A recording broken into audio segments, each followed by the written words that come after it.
Hi, Darin Mangum here, the PPM attorney.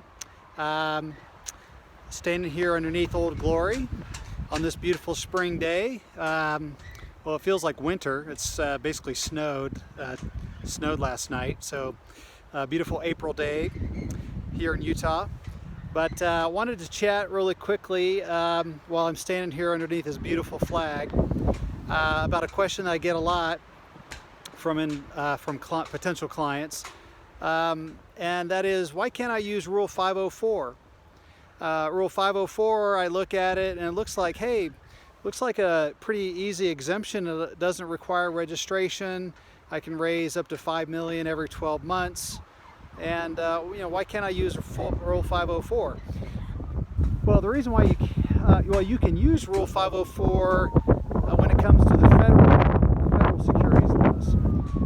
The issue is, if you look at this flag up here, there's 50 individual stars. That means there's 50 individual states in the Union that all have their own state securities laws.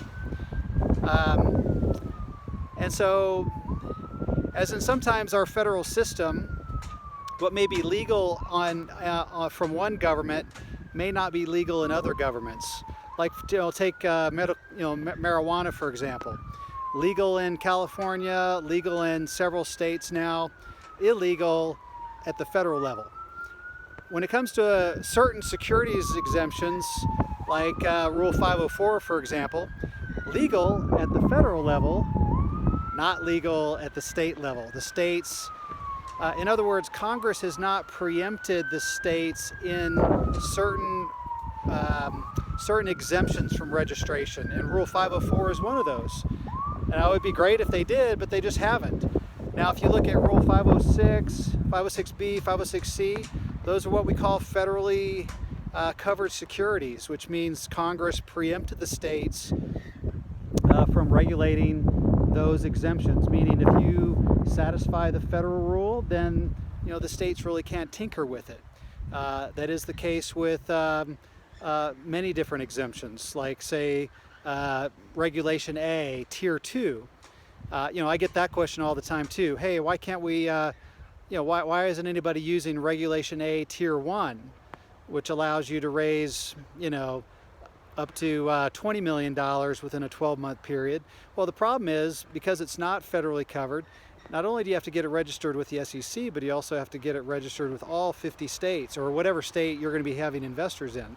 And so, so again, what sometimes seems like, hey, why can't I do this? Well, we do have a dual federal system.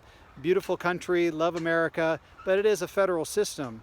What may be legal at the federal level may not, there may be state laws that prohibit it. And again, unless Congress has, again, preempted the states and taken action in an area that preempts those state laws, you really can't, you can't do both. And so what you have to do is look at, am I legal both at the federal level and at the state level? That has to be key in any decision, especially when you're raising capital, especially when you're raising capital under securities laws. So anyway, hopefully this video makes sense.